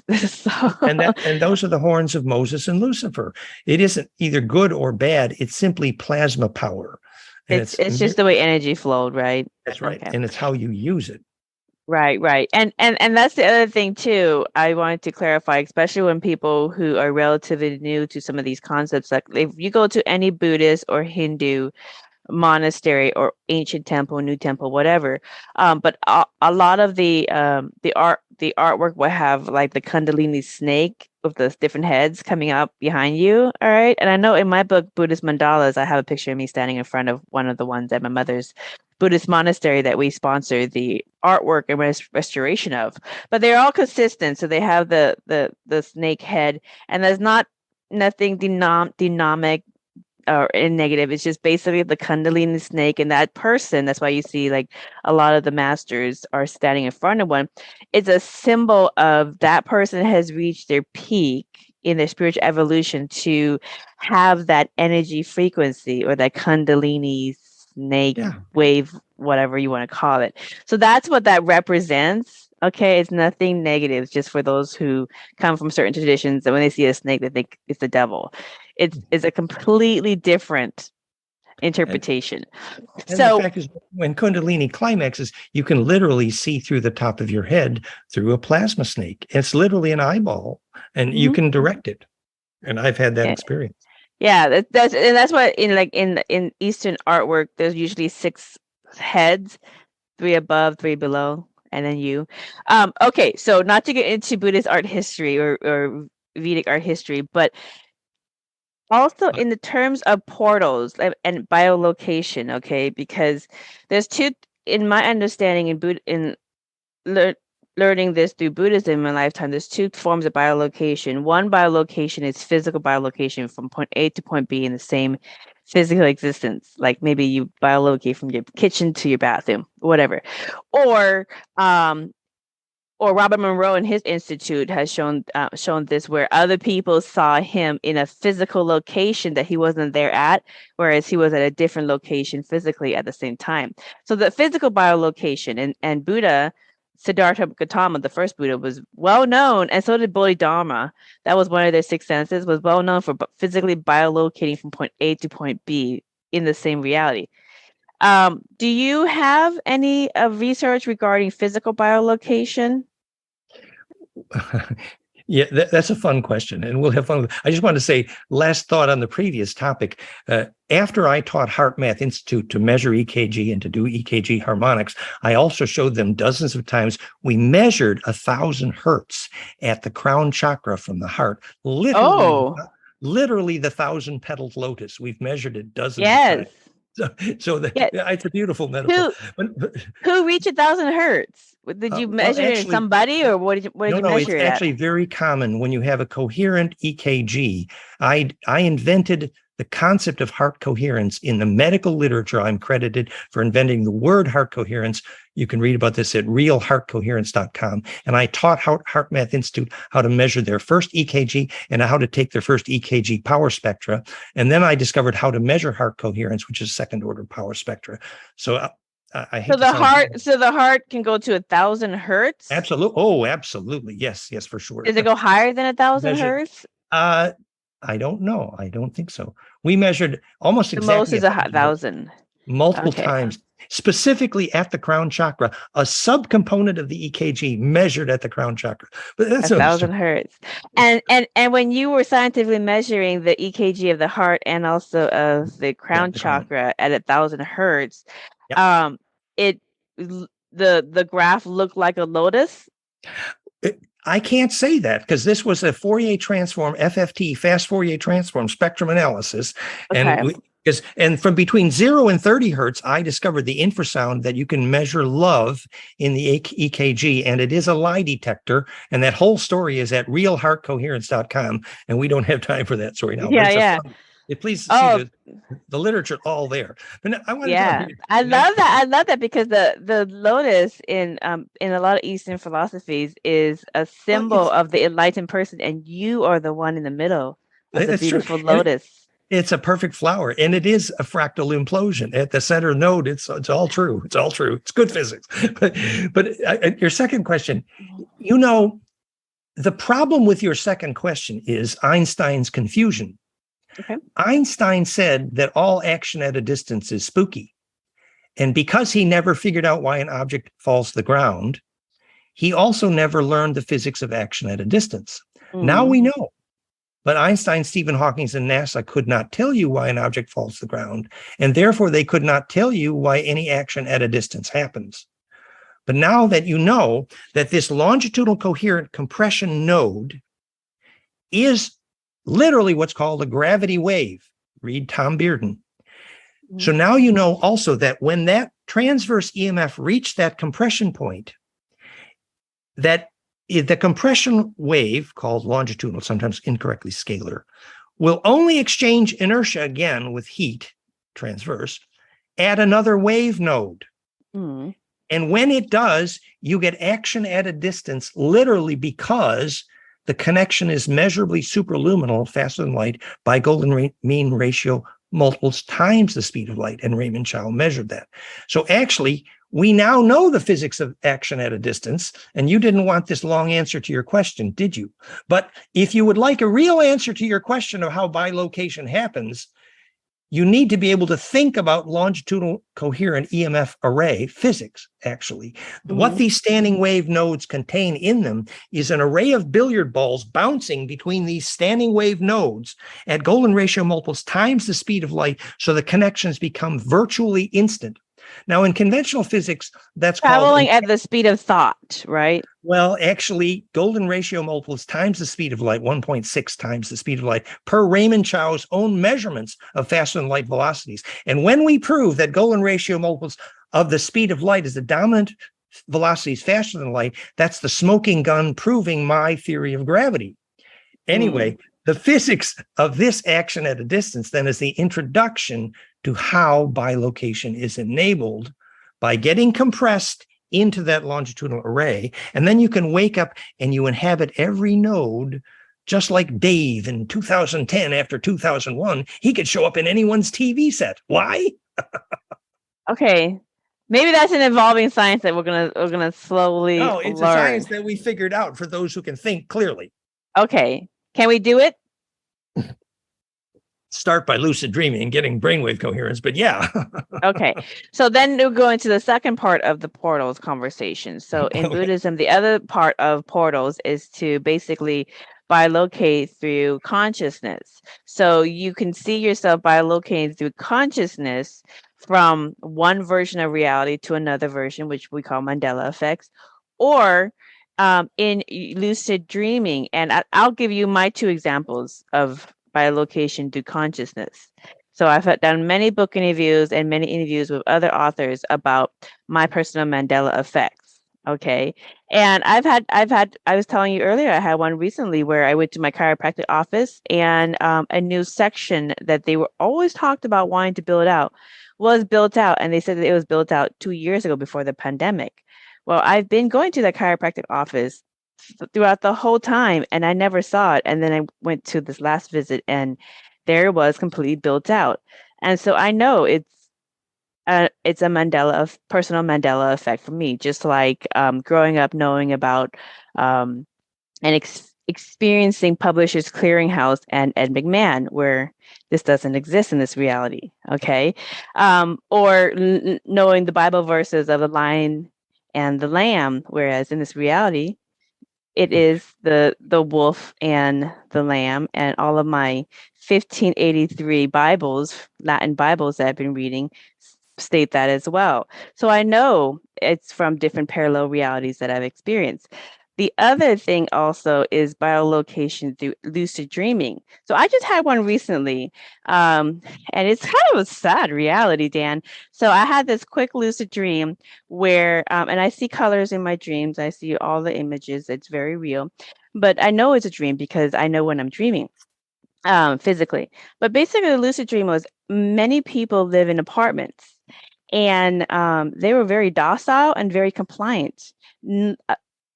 I went to university, and a lot of the books were very safe. There wasn't a lot of controversial books. They was all banned and removed. And so everybody basically is just kind of shuffling around doing what they were supposed to do. And they all had rations for their food. And people didn't live very long. They lived to maybe about 60, 65, and then they passed on. Because I was like, where's all the old people? And they're like, oh, people just pass away sooner. So I'm like, oh, that's interesting. I also found it interesting that living in the cities and in these apartments where many people were, they didn't really have trees or grass. And so I said, why don't you guys compensate for the food rationing by growing your own vegetables, some potatoes or whatever.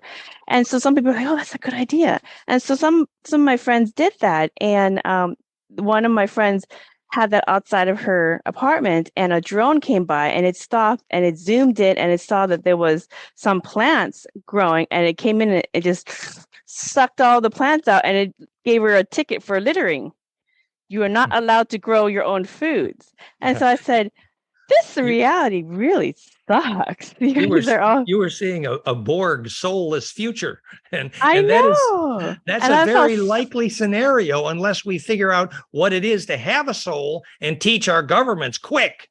Actually, right. and Right. And so it was a very sad reality. I said, oh, I'm so glad I got a glimpse of that, but I'm really sad for the people in there. But they didn't know any better. no, So it and that's wasn't like they were in slavery. They didn't know any better. They thought this is normal. They never questioned anything. So also, I felt like I was the smartest person in the planet, and I'm not the smartest person in the planet, okay? But it felt like the consciousness was a little dumbed down. So I was like, oh, this is very fascinating. I woke up, I told my husband about it. And I have many of these lucid dreams in different parallel realities, not ones where physically have Mandela effects, but just kind of have glimpses of yes. potentialities. So what do you say for people who have personal Mandela effects, and also people who have experiences of other realities within their dreams? Yeah. Their Well, I lucid think dreams. first it would be important to learn some of the physics, and that is that fractionating timelines is actually fatal to cultures. So you start with the basic principle that a strong emotion creates a wrinkle in time. So you can time travel back and forth between nodes of strong emotion because they leave that compression node, which then can be contacted. So that creates a bit of an array. Now, if the strong emotions are on a grid and a fractal in time, then that array becomes a coherent collective unconscious, which is literally a fractal longitudinal array, the song lines. However, if event histories fractionate, and this is called the Templar agenda of the repair of the fabric of time, it's a variation on the physics of fractality in time, that if the major events in a time history begin to fractionate, it actually means a civilization is losing its collective conscious and therefore more susceptible to parasites. So this is advanced physics, actually, but it has to do with the Dracos and the Greys, for example, as Nebu parasites. After Montauk and Philadelphia experiment created a fracture in the fabric of time, the planet was much more susceptible to astral parasites, Nebu, Draco, and Gray, Elena Denon, etc. So the restoration of fractality in time enables the pattern density of these experiences to return to an ordered fractal rose-like grid, the actual geometry of a proper collective unconscious or communion of saints. So experiencing discontinuities in time can be an example of bleeding astral hygiene on some occasions. For example, when Drunvalo said he had a walk-in experience, most psychologists would correctly call that a psychotic break, because in fact, letting another memory inhabit any break in the continuity of memory is a break in ensoulment, actually. Continuity of memory ultimately means rose-like fractality. That's defining continuity of memory, which is why ensoulment equals re-inhabiting long-wave memory.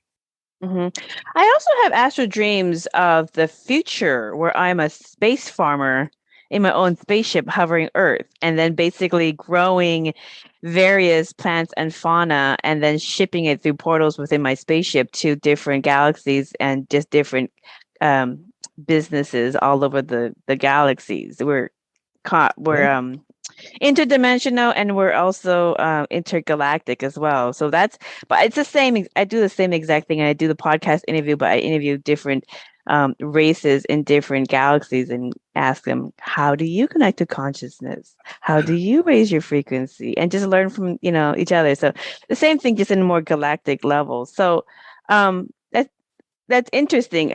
the thing is that I want to close out this concept of biolocation, either physical with Mandela effects or through consciousness, through lucid dream. When we get these bleed through experiences or visions of maybe realities that aren't as pleasant or ones that we prefer to preview, how do we incorporate so that it doesn't affect us negatively? I would recommend Jane Roberts' Seth book, Education of Oversoul 7, when one of the fragments of soul memory was inhabiting an ancient cave in South America and saw a vision of the pattern on the carvings of the cave wall. There was a bleed through to an identical pattern in a cathedral window in Gothic Europe. And that pattern density created a bleed through between two different incarnations of the same soul. But the thing is, your soul, your oversoul, as Jane Roberts or Seth would put it, doesn't even know you're there or attend to you unless you're serving your higher soul purpose. Then the other incarnations of the same soul begin to make those connections. So it's a matter they all of come together. Remembering your long wave intent for being here. Right. So if you have these bleed through experiences with biolocation through consciousness or lucid dreaming, astral projection, I think is another word for it. You're saying just basically like integrate it into the whole. Well, find your all the way up. Your long-term big wave intent. Like, I originally came to drain the swamp, but now I'm up to my ass in alligators. Can I remember why I came here? It's the same phenomenon. Yeah. Well, I left that. I mean, I woke up in this reality, but I left that one with, obviously, I think I have planted some seeds just by existing in there. Exactly. Because, I planted some seeds, and then over time, that timeline will hopefully merge into the higher timeline. Okay, so let's move away from that. Advanced Buddhism. I have 2 more Advanced Buddhism lessons. Advanced Buddhism lesson number 6. Portals are airports. The Great Flood and other disasters destroyed these airports connecting the world and other worlds together in our interstellar ancient past. If humanity proves to be of integrity by radiating at a fifth-dimensional and higher consciousness, that 53 hertz that we've been talking about with Earth, they will reintegrate, and our ancient Star Wars past can be healed throughout all timelines, past and future. Now, Buddhist monks and nuns love the Star Wars folklores, and the children harnessing the Force, which is fifth-dimensional Christ consciousness from Source or God. Here's the worry. The worry is that will humanity mature spiritually enough to not repeat the history lesson of letting our ego create havoc within the universe? So with that, can you please explain how these Earth portals can become stargates to other planets and star systems? Well, I think a basic education in galactic history would be step 1. The link is fractalfield.com/fusion in the blood. I've been working on that for years with Elena Denon.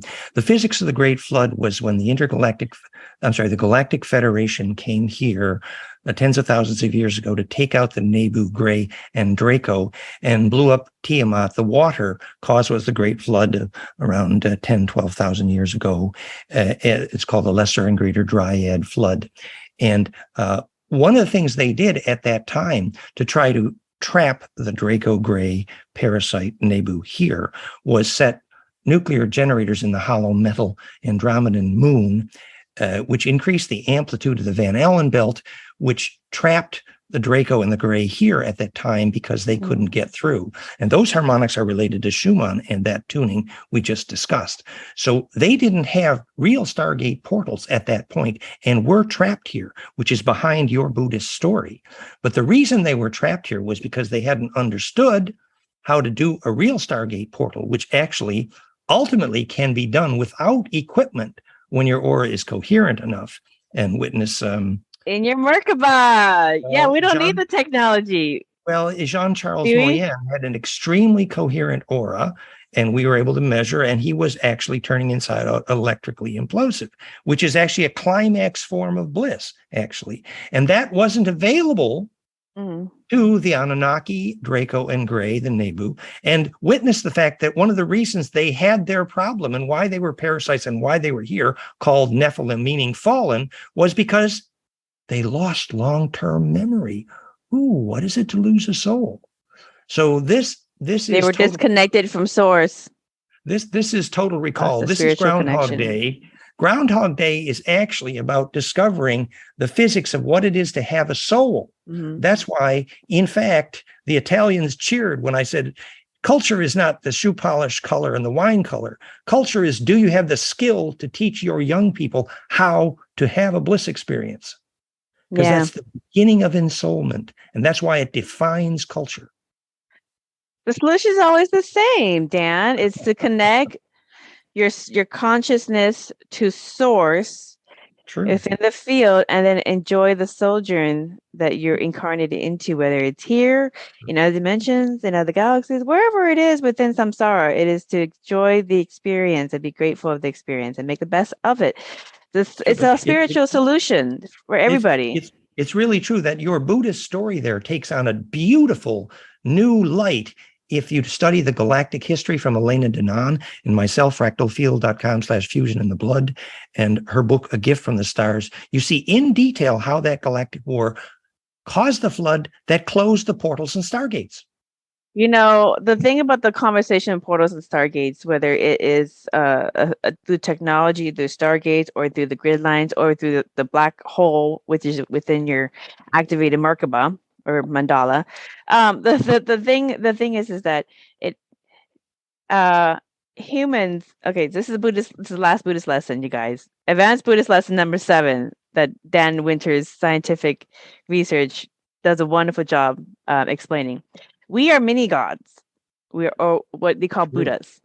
A Buddha is a Sanskrit word from Bud, which means to awake. Someone who's awake within the creation. Okay.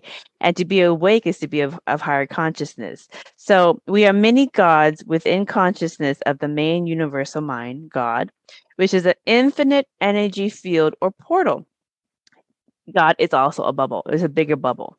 Therefore, we have dominion over our reality and can create within it our own hell or our own heaven. We reincarnated to be creators. So aside from thousands of existing meditation research showing that gamma brainwaves and above, meditation for love and peace, they do affect the communities, such as reducing the violence in a specific area when large groups of meditation happens. So yeah, exactly. So there's so much scientific. We're not talking woo-woo stuff. None of the episodes of Macabre Chakras is a woo-woo. It's all scientific, and we have provided so many. And Dan has done a wonderful job with his resources in the show notes.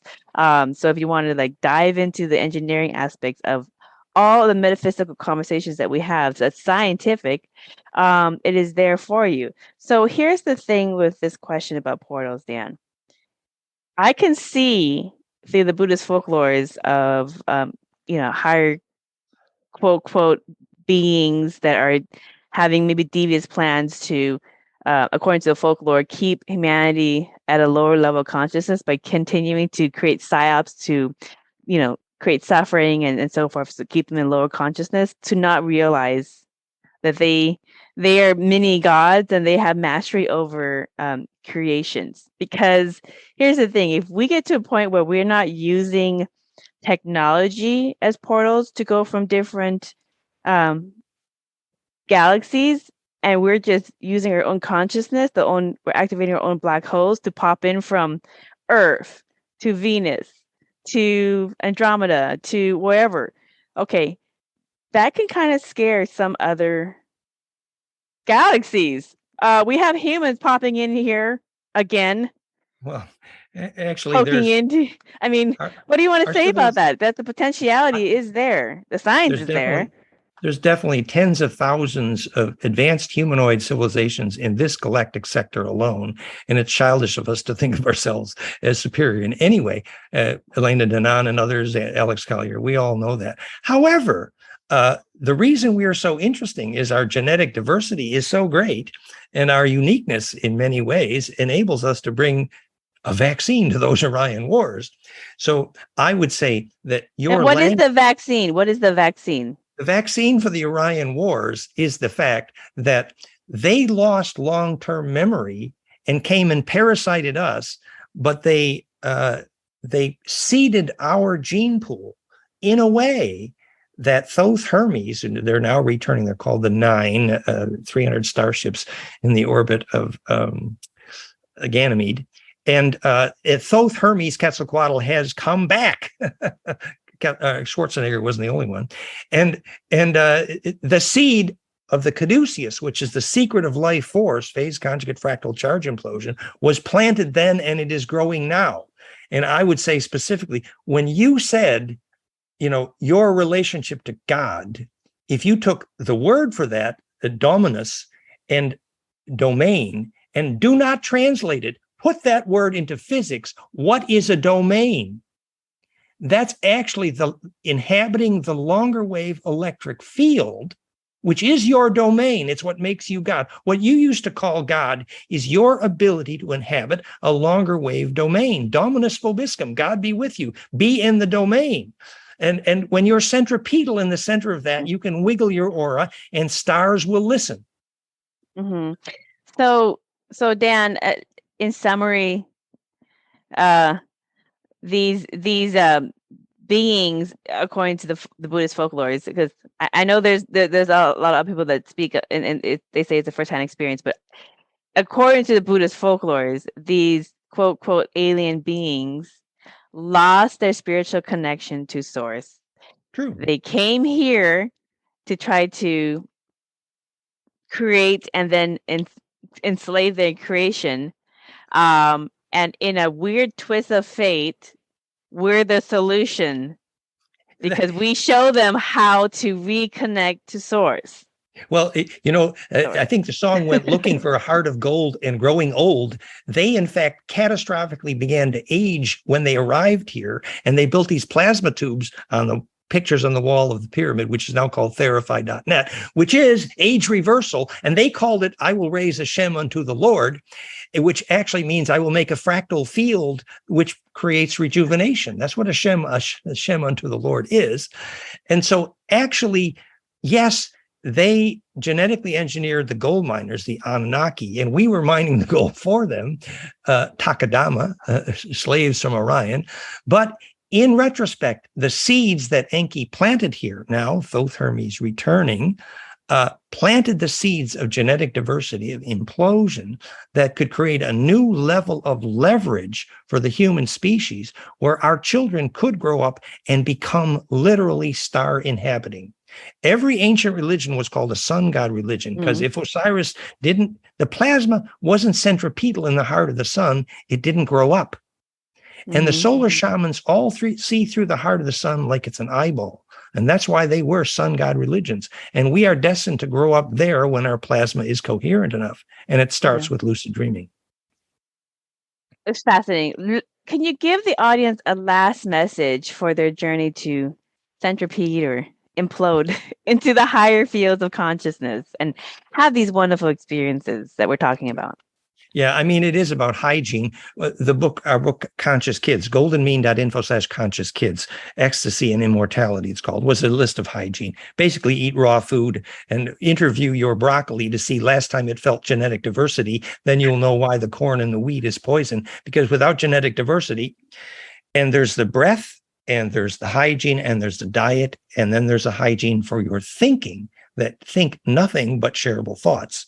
And finally, in addition to earthing, grounding is the necessary science to inhabit a place where Schumann resonance can ring through. And that excludes almost every modern building.